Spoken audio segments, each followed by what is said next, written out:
Delta? Yes. All right, okay, so we're going to do the sharing. We're going to try the Nearpod thing again. So just bear with me while I sort that out. I've moved it over here. Oops. Showing you a few too many things. Yes. All right. Okay.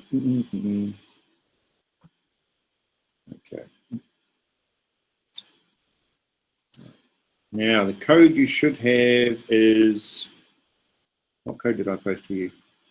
Let's launch a new one.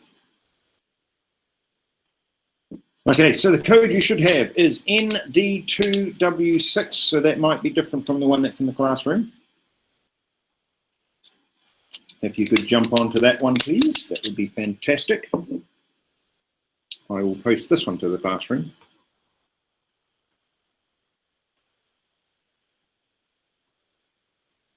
All right, changing the code.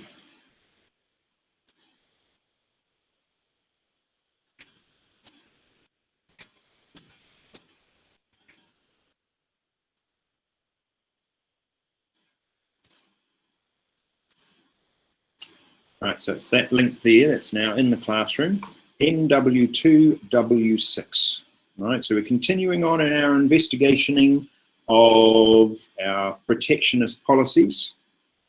So I'll close that. You now have the link. All right, and as always, the link is here in the top left-hand corner of the screen. So we should be able to all find it. Hopefully we are all comfortable and happy finding it there.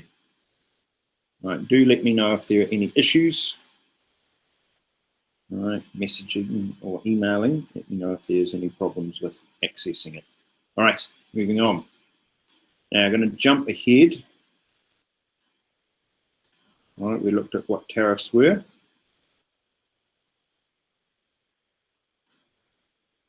We looked at what quotas were. We looked at what subsidies were. We looked at administrative barriers. We looked at the idea of depreciating, so manipulating the exchange rate, depreciating the exchange rate. All right, now we're going to come to there. Okay, so here's what I would like you to do. For just a couple of minutes, I'm going to stop the sharing and go back to you here. For a couple of minutes, I would like you all, please, to discuss, to talk, all right, and things you need to talk about. What protectionist policies are, okay? What is a tariff? How does a tariff work? What is a subsidy? How does a subsidy work? All right, just those two. All right, what protectionism is, what a tariff is, what a subsidy is, and how do they work? Okay, so 3 things, discuss as a team. Ready, set, go.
sorely tempted just to go through the slides and without saying anything.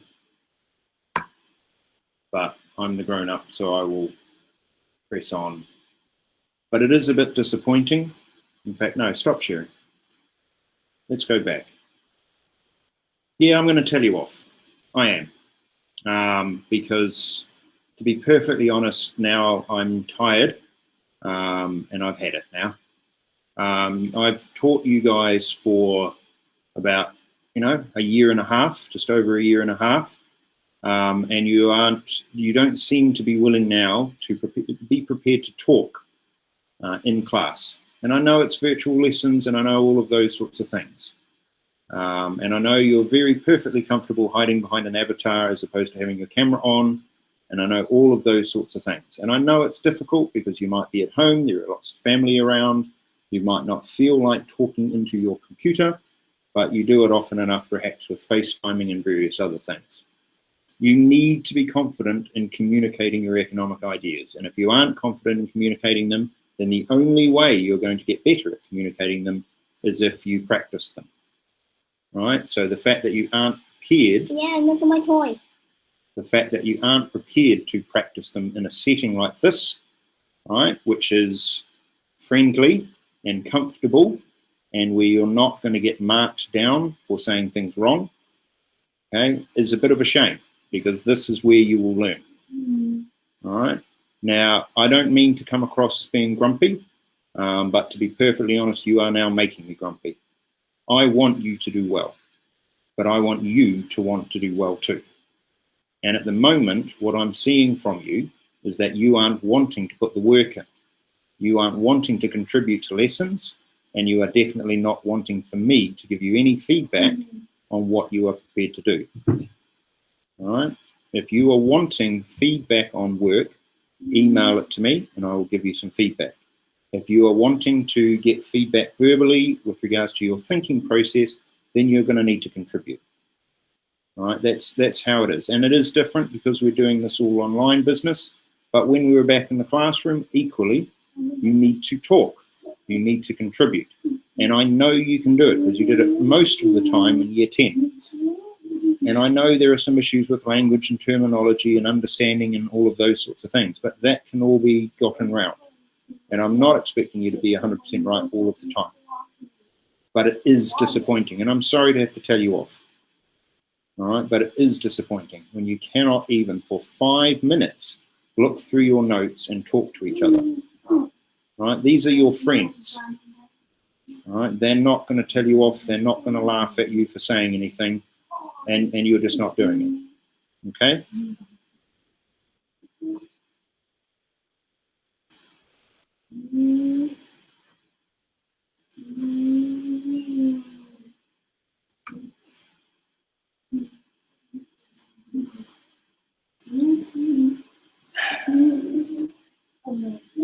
Okay, deep breath, and here we go.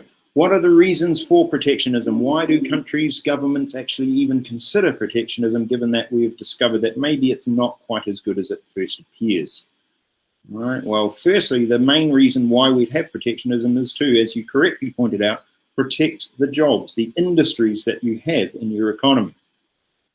The number 2 reason that you would use is, and this is connected to number 1, but it uses specific language and terminology that you're going to need to use, because it's a principal argument, and it's the argument about protecting infant industries.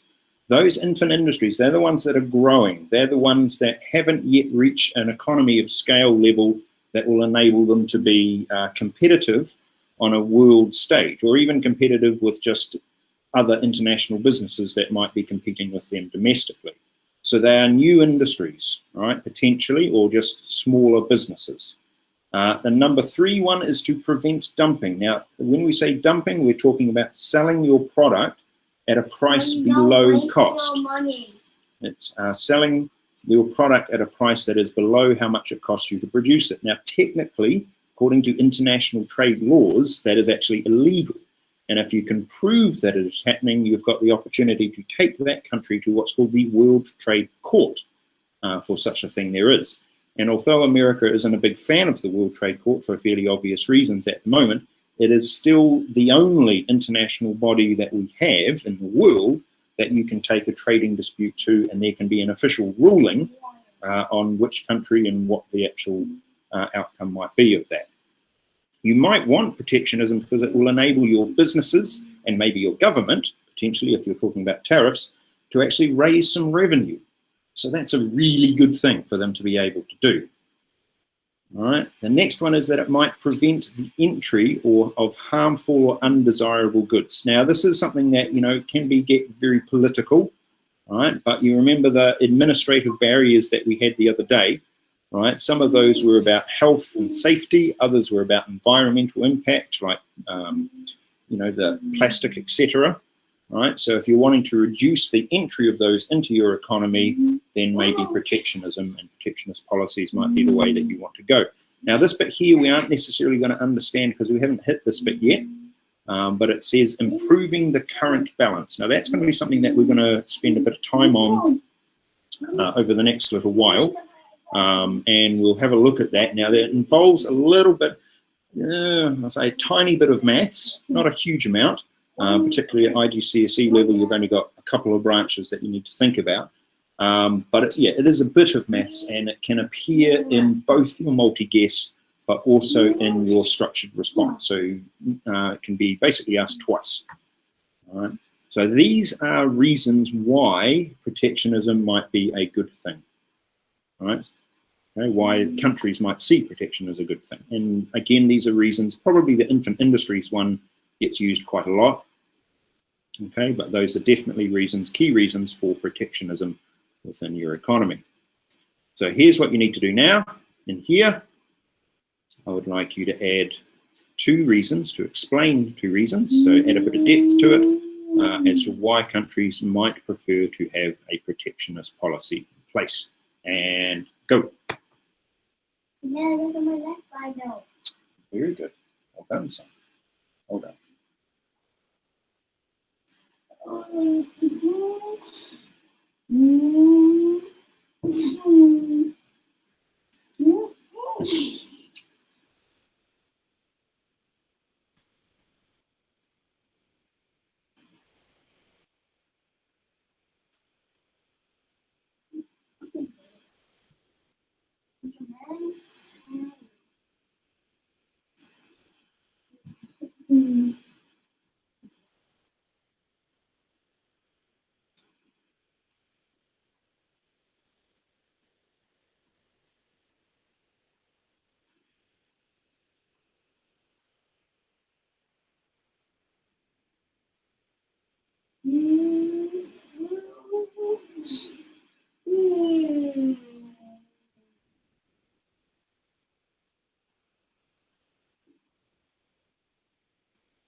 Yeah, okay.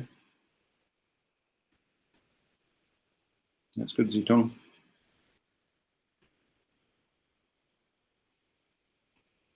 That's good, Tanya.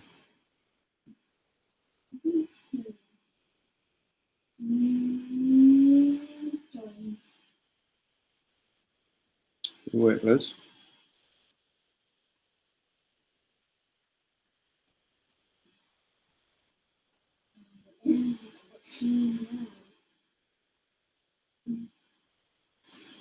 Mm-hmm.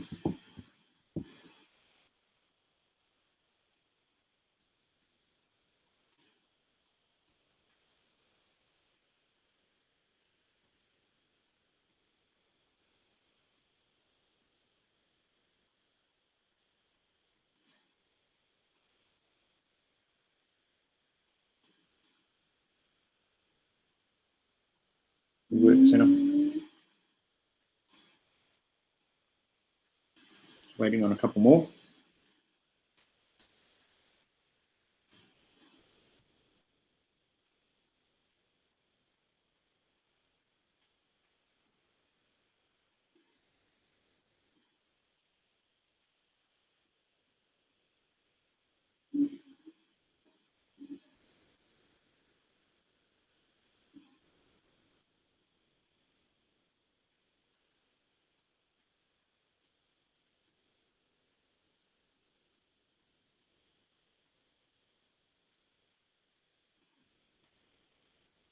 All right.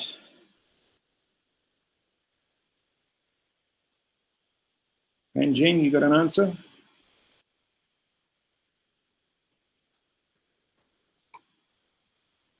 Oh, no. All right. Good. Okay, so we're going to need to start developing our explain answers when we give them. But yes, no, that's good. You're on the right path. So some of the problems of protectionism, some things that we know are going to be a problem. We might say these are the advantages of protectionism. These are the reasons why we might want protectionism, but why might we think protectionism is bad? Okay, and most economists are going to tell you that protectionism isn't the right way to go, and these are the reasons why. So here we go, a loss of free trade benefits. So all of those reasons that we talked about before about why free trade was good. If we have protectionism, therefore we don't have those particular benefits. So normally this assumes then that because we don't have the free trade, that we're going to end up with some of our stakeholders being quite severely impacted. So our consumers are going to lead to potentially higher prices, right? And there could also be our impact on our producers, where there could be some inefficient firms, some businesses that aren't as efficient as they could be because they don't have the competition, or they don't have the resources that they could need, or the cost structures that they are having to cope with because they don't have the free trade make them inefficient. And therefore, if you tie all of that together, put a nice little bow around it, you could end up then with slower economic growth, because you are talking about trade. So you're talking about export revenue able to be earned and import payments being made, but also then about employment, people with jobs, incomes, taxation revenue, all of those sorts of things, investment in businesses and investment by the government. So that might change as well, and it might end up leading to slower economic growth. And then this idea here is one that may not be a word you are comfortable with or familiar with, the word of retaliation. That is the idea of reciprocity, the idea of paying someone back. So someone offends you, so you pay them back by being offensive to them. All right. So this is what we say, and it could lead to a trade war. So your country, say America, puts tariffs on China, and China says, "Rah!" So China put tariffs then on America.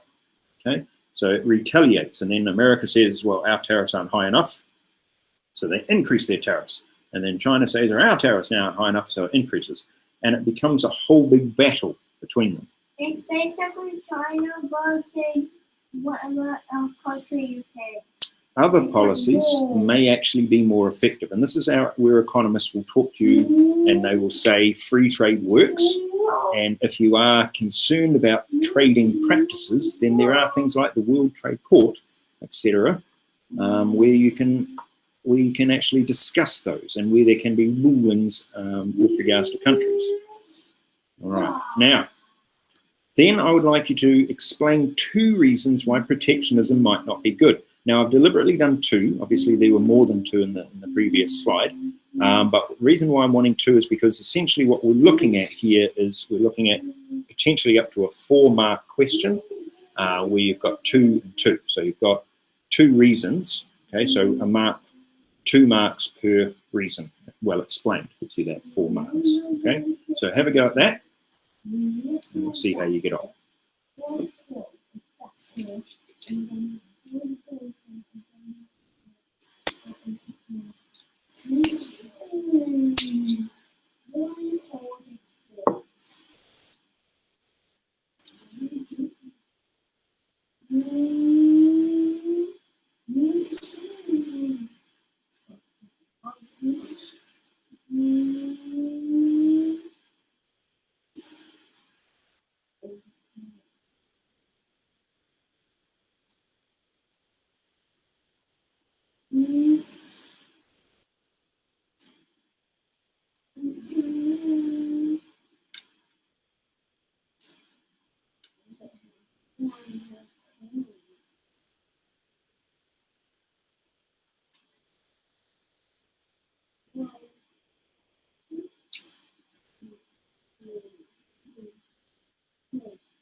That one more person.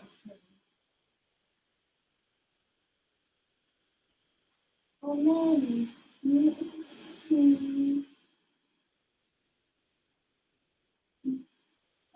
what is maple? You don't make.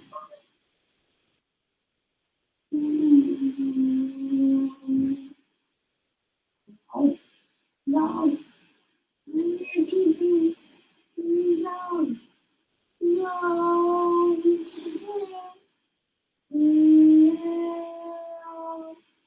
No.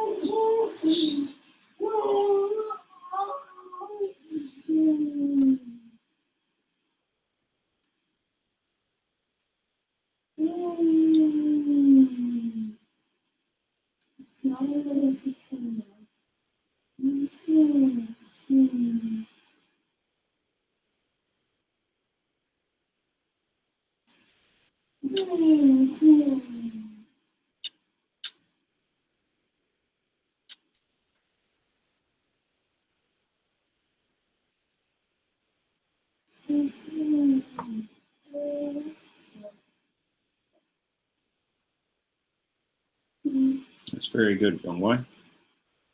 Well done.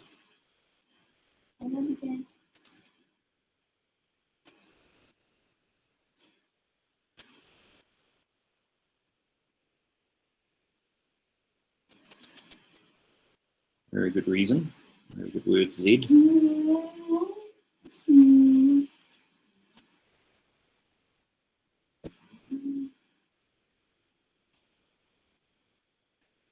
Work, Nico.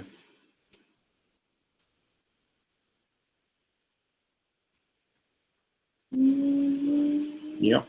All right. Well done. No. Good. So this is good. So this here, because you're doing an explain, right? So that's the higher skill, being able to explain 2 reasons. So you can end up with about 4 marks in the exam based on just this. If it's a 4-mark question that's around this particular idea, and you're spending, a minute and a half per mark, then you've got, about 6 minutes to answer. And by the looks of it, you should all be able to manage that in well under 6 minutes. Yeah, okay, that's good, Sina. It's very good. All right. Now, here's one here. This one is only 3 minutes worth because it's 2 marks, and all that we're wanting from you, this is an actual exam question from a couple of years back, is just to state 2 benefits of free trade. There you go. Just state, so it's just a state.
Okay,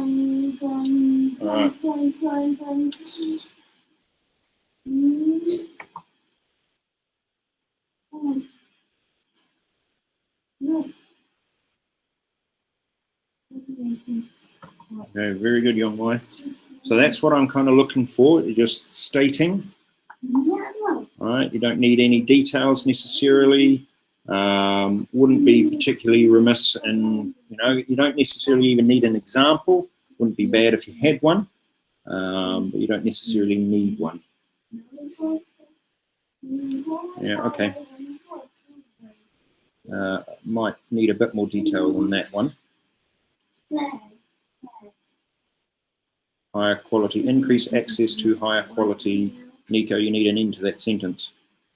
Higher quality technology, higher quality resources, higher quality labor. Yes, good. Situng. Okay. Greater choice. Yes, good, Amy. Good. Good. Yeah, Mr. hello. David, for this question, is it advisable to do it in bullet point or in like an actual sentence? Now, yes, you're asking some interesting exam technique. The idea with bullet points is no. All right. If they have asked specifically for two, in this case, two benefits, you could get away potentially with doing 1 and 2. That would be okay. But yeah, try and avoid bullet points wherever possible, and sentences are better than just words, for example, because a word actually isn't really saying anything unless it's, I don't know, which type of trade is mentioned in this article, and then you just say free trade, then you could get away with sort of like a word. But here, for example, you've just given me one. So that doesn't, and it's actually saying the benefit of free trade is that free trade increases. So that doesn't help. There's no actual answer there. All right. You can say potentially increase economic growth. You've essentially done it without the bullet points, and that's a useful thing. Fanching. Decreasing prices. Maybe I would add for consumers. All right, just so that it's a bit clearer. There we go, lower prices for consumers, increase economic growth. Lower prices again, Delta, you've got one. I think this is competition here. Lower prices for consumers because of competition. All right, so maybe you have another one added to that because you asked for 2. All right, and the examiner will be very clear. They will have their own set things that they're expecting to see. Okay, and if they don't see those, then they won't give you, potentially they won't give you what you've written. So if you've written lower prices and haven't written lower prices for consumers, yeah, the examiners might give you the benefit of the doubt, but if it is just lower prices, they might be tempted to say no because you haven't been specific enough. Okay? Free trade allows countries to obtain goods. So yeah, see, this is yeah, nigh on perfect, Sina. That's really, really good. All right, okay, but yeah, you avoid bullet points whenever possible. You aim to write anytime you're writing in economics, particularly for IGCSE, but as you go on as well, you're going to need to aim for complete sentences. You're going to need to aim for paragraphs. All right. So you've got a gap between the different, if you're writing extended answers, you need a gap, a paragraph, a gap, another paragraph, a gap. You're going to need introductions, middles, kind of semi-conclusions as well. And you need to follow the framework. So if it's evaluating, you need to be talking about the definitions, you need to be explaining it, giving some application, so real life examples. You need to illustrate a model, perhaps. You might have a market model in there showing it. And you need to be explaining advantages and disadvantages. So thinking about whether free trade or protectionism is the best policy under those sort of circumstances. Now with that, yeah, you could easily do this within 3 minutes. All right, so you would aim for potentially 1 minute. I would think would be definitely possible to do. 1 minute, definitely possible to do. And then you've saved that 2 minutes, which you can then bank, right, in your head, okay, because not got an actual bank. Bank that 2 minutes then for a more extensive written question. So say, for example, I don't know, this one, right? Discuss whether or not opening up free trade benefits, opening up to free trade benefits an economy. So it's a whether or not. So you're going to have two sides to that one. And again, you don't want to do bullet points. You want to have complete sentences. Now, what I'm wanting you to do here, this is how long in the exam it would take you, 9 minutes. This is how many marks you would get from this. Now, I'm not expecting you to spend 9 minutes writing this now. No. But what I would like is for you to put some thoughts down here. And this time, you can put them down here as bullet points. All right, I'd like you to do that. Discuss whether or not free trade benefits an economy. So it's a whether or not. So you need yes, it will benefit and no, it won't benefit. All right, you need both of those two sections within your answer. And because it's worth 6 marks, effectively you've got 3 points there and 3 points there. All right. So three marks as to why it is good to open up to free trade, and 3 marks why it's not good to open up why it's free trade. So put some thoughts down there, and I'll tell you why in a couple of seconds.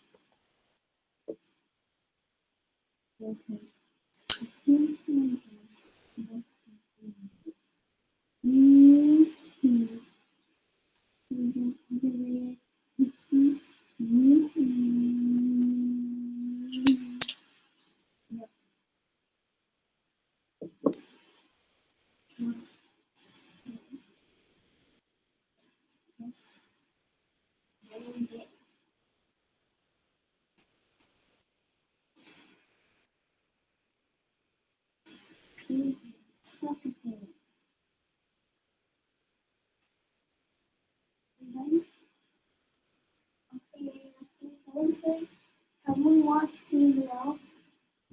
When the day is finished, so when the day is finished. What there's I feel like education.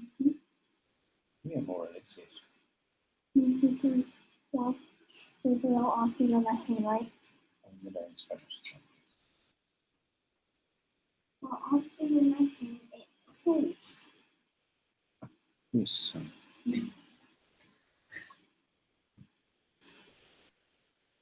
Right, some thoughts down, whether or not.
Good.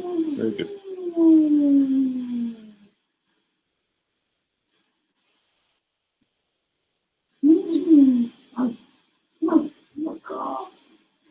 Yeah, you need a few more points than that, okay? All right, just bullet point some ideas. All right, but you're going to need a couple more than that. Yep,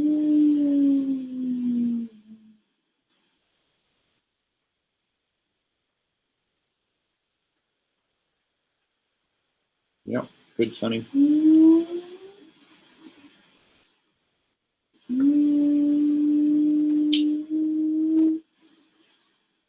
Well done, Sina.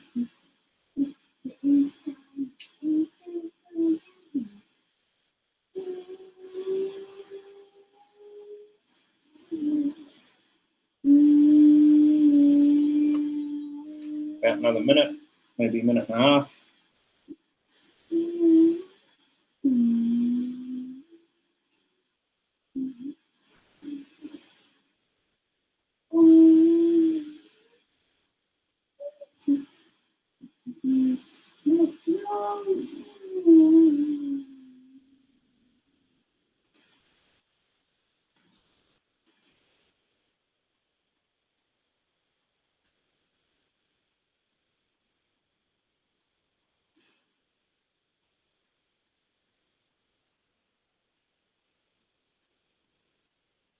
Good.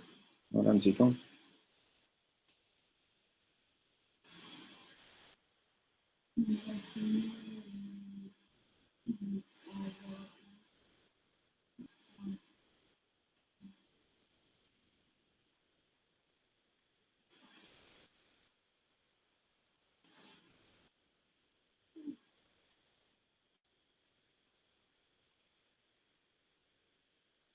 Probably mean lower prices, I think, Leon, why.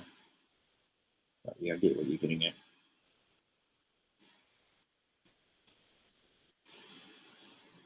Good. Excellent.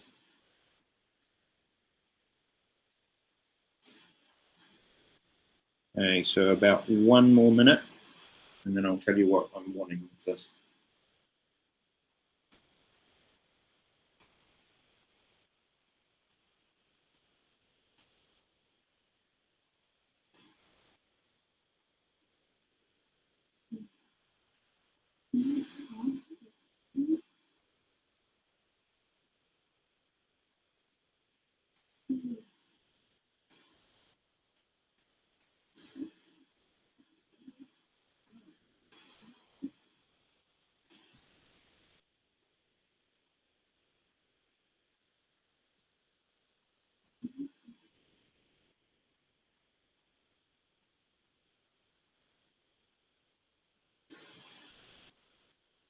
All right, so here's what you should be aware of here. In the exam, the maximum amount of time that I suggest that you should have, because it's a 6-mark question, is 9 minutes.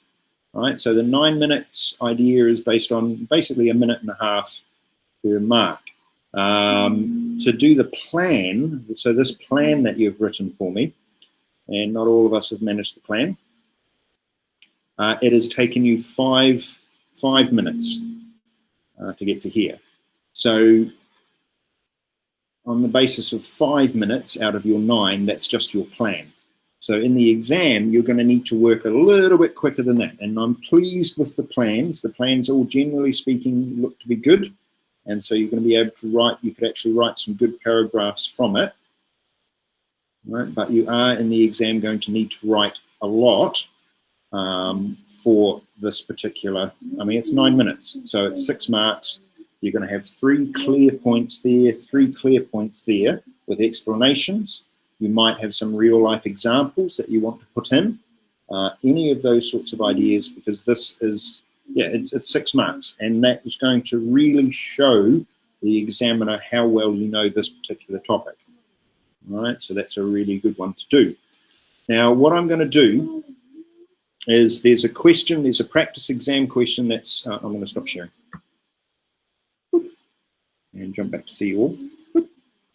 All right, there is a practice exam question that's sitting waiting to go, and it will look rather familiar. Okay, so the plan that you have done in Nearpod, you will be able to use to write, okay, this particular practice exam question, and that's what I'd like you to do. I'd like you to practice your writing. I'd like, again, for you to do some written extensive written answers. And in this particular case, it's the answer that essentially you're writing paragraphs based on your plan. Right, so that's going to appear this afternoon. You'll have till Monday to do that. Now, I know that there's issues at the moment with regards to when your mock exam is going to fall, right? I haven't heard yet, okay, as to what they're exactly going to plan. It may be that your exam ends up being online. Okay, there's a possibility of that. There's the possibility that you could end up doing your exam through some software program that the school has sorted out.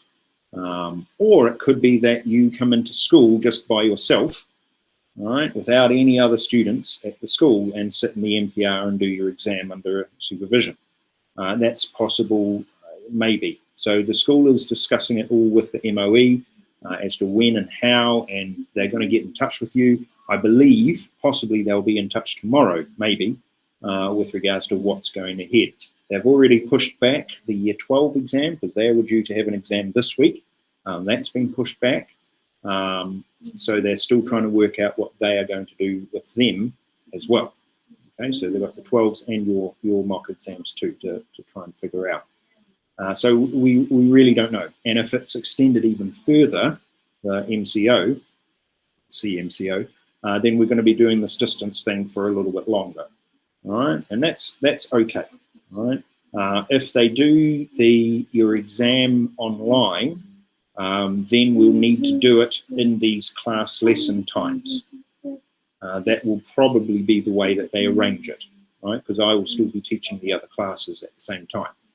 So it'll probably then fall within our class lesson times, which is okay.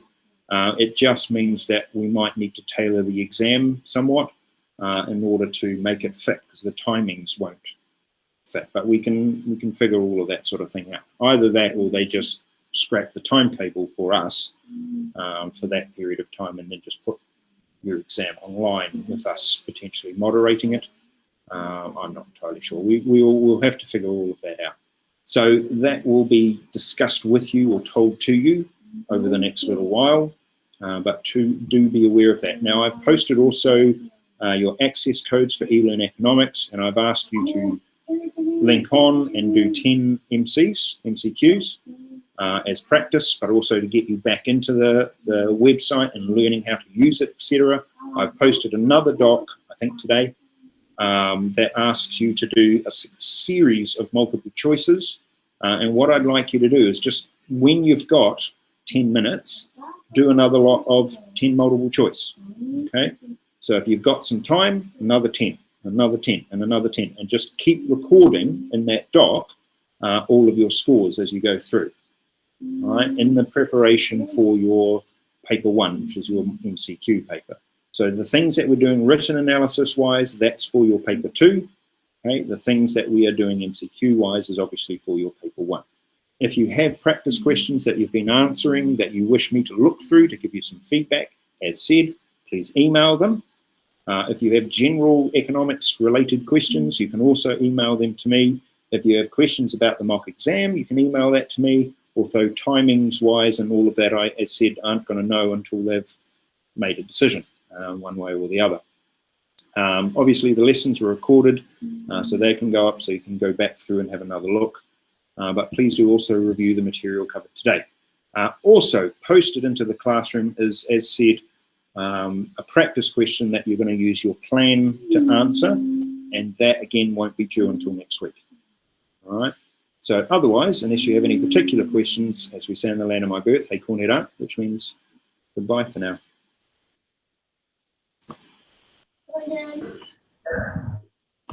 Thanks, Mike. Thank you. See you. Thank you. Thank you. Thank you. See you. Thank you. Thank you. Thank you. See you. Thank you. Thanks. Bye. Bye. Bye. See you.